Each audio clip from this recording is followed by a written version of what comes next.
go-home show for Raw on the road to WrestleMania. We had another Raw where things were a little complicated between another painted car, just like Kofi and Randy back in 2009, to Baron Corbin trying to get into the main event for night one, and Rhea Ripley turning heel, and so much more as we dissect the Go Home Monday Night Raw episode for WrestleMania week. Welcome to a brand new episode of Can We Talk Wrestling, and we are starting right now.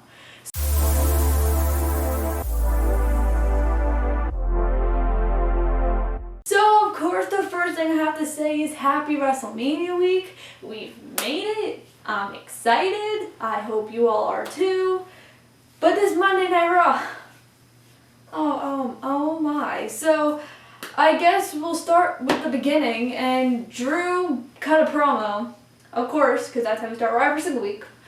Drew cuts a promo here, and Drew is trying to talk about how he's made more sacrifices than Bobby to get here, and they have very similar paths because they both had to get fired to really succeed in the business. You know, Drew and Bobby both got fired in the early 2000s, like 2009, 2000. Well, Bobby got released, I believe, in 2009.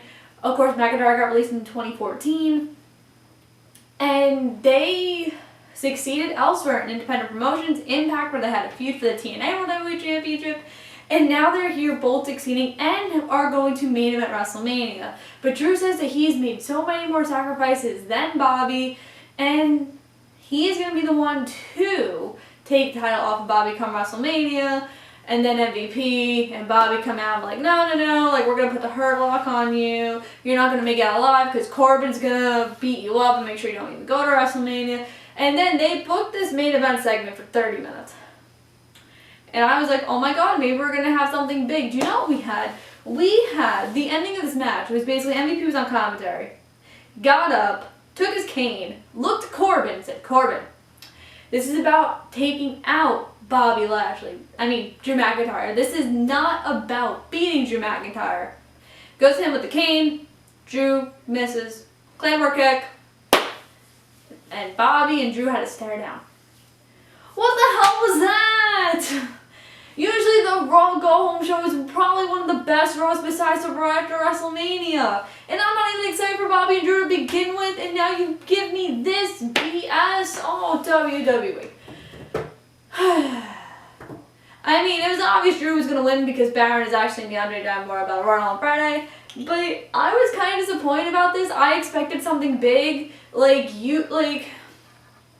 9 times out of 10, either the World Heavyweight Champion is left standing and the opponent's on the ground or vice versa, and we didn't even get that.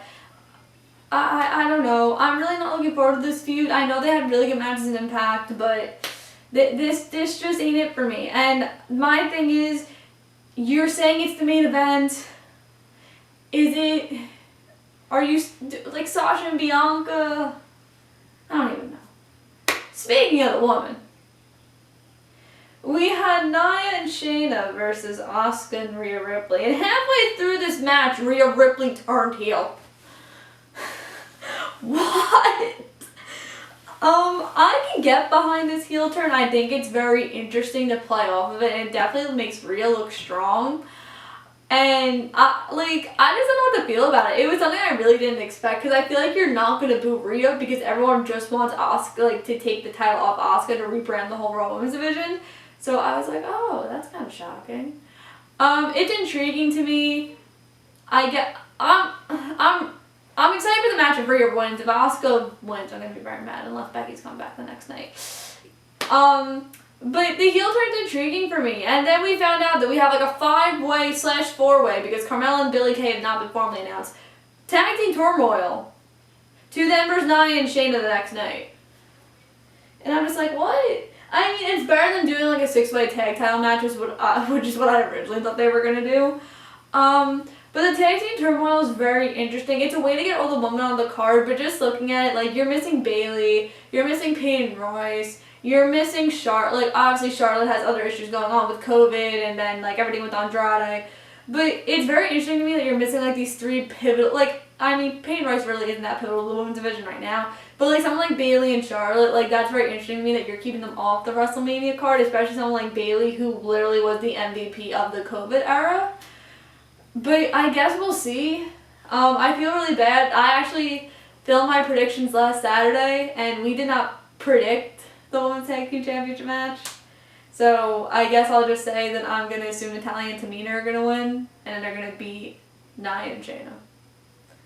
That's my prediction, because we did not put this in the predictions because it was not announced. And can someone please explain to me how the hell The Fiend and Randy Orton are wrestling without a stipulation? Like this is what I really don't understand. Like, everyone said, like, oh my god, this is going to be a Firefly Funhouse match, this is going to be a this match, or that match. There's no stipulation. How the hell are we doing this as just a regular one-on-one match? Like, I understand you can't really do, like, the magic and effects because it is in front of a live crowd, and that's the difference between, like, doing it in the Thunderdome where you can play off of it because you can easily, like, pre-record it and just play it in. But the whole purpose of this feud is like all the magic and all the effects. So I'm very I'm not disappointed because obviously a lot can change from like right now with me recording this at 11:30 on Monday to Sunday at like probably 8:30, 9 o'clock when the match is gonna air. A lot can change. But I'm just kind of disappointed because I expected this to be like a very big stipulation, because looking at the Mania card, the only two stipulation matches we have is a steel cage and a Nigerian drum match, which I don't particularly mind, but I like stipulation matches. I feel like they really make feuds, especially the one with The Fiend and Orton. So that kind of disappointed me. But I am very excited because The Miz match is a tag team match. Thank God. So they pulled a page out of Randy Orton and Kofi Kingston. And Bad Bunny drove in on like a $3.6 million Biscotti. It's like a sports car. I think that's what it was called. And then the Miz and Morrison had red paint. Sarah Schreiber was like, what are you doing? And they're like, oh, we're artists in many forms, and we're artists and we can paint. So they painted all over the car. Bad Bunny was really mad. And then Bad Bunny actually cut a really good promo. And if you listen to the media call that Hunter actually conducted last week, Hunter said, like, Bad Bunny moved down to Orlando permanently just to train in the PC every day. And for someone who's only really wrestling one match and is a celebrity, like, that just shows, like, I'm not a huge Bad Bunny fan, but that really shows the dedication of him. And I appreciate any celebrity that's going to take the time and, like, move to a different state, go to the PC every day, like, learn everything just to make sure his WrestleMania match is good. I respect that. And his promo was really good because he said, WWE's been, like, he loves this business, he respects it. He's had so many great memories with his family, his friends, and to get the opportunity to wrestle at WrestleMania, he's so excited for it, but he wanted revenge on The Miz, and then, they said, oh, let's even it up and let's do a tag team match. So I'm guessing that Damian and Morrison's injuries are no longer, or they got cleared. But I'm really excited for it. I'm glad it's a tag team match because the pressure kind of gets off Bad Bunny a little bit, because it's not like, oh my god, it's a singles match and, if I mess up or if I get blown up halfway through, I can't tag him in and just, like, take a breath. It's, you're going. So I'm happy it's a tag team match. I prefer it that way, and I think a lot of people do, so yay for them. But that was really the main parts on Raw. Logistically, I really didn't like this go-home show. I just feel like Raw has been so bad the past couple months that it's so hard to, like, when I watch I hate comparing Raw and SmackDown as much as I do on the show, but I feel like when I watch SmackDown, like, I'll sit down at 8 o'clock to watch it, and then in the blink of an eye, it's 9:45, and we're in the final segment. But when I watch Raw, it does not feel like 3 hours. It feels like 10, because it just drags, because nothing makes sense. The storylines are dumb. Like, it's insane to me. So I'm really hoping that after WrestleMania, we just get a fresh restart, and, like, Raw just kind of rebrands itself, and that's kind of what I said on the NXT podcast I was on. I will drop the link below, so if you guys didn't see my NXT predictions, I did with my roommates, but on the podcast I gave, like, more in-depth analysis of the matches. But I basically said, like, after NXT TakeOver, since it is moving to Tuesdays, like, I feel like NXT is just going to rebrand, and you're going to see a lot of big stars come out of NXT TakeOver, and I feel like it's the same for the Raw side for WrestleMania, that you're going to see a lot of new stars come out of it, because after WrestleMania, everything's a fresh start. So I'm really hoping that Raw take the opportunity to very much rebrand, because 2021 has not been Raw's best friend.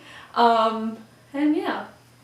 But that's it for night one, or day one of WrestleMania week. So basically, you guys are not going to see a new video till Thursday, and I'm reviewing both AEW Dynamite and NXT Stand Delivered Night 1 on Thursday. So those two videos will be up. NXT TakeOver 2, that review will be up on Friday. I don't really know what time because I am working with Taryn Terrell and Brooke Adams Thursday while watching NXT TakeOver, so I'm going to really have to do some very much multitasking.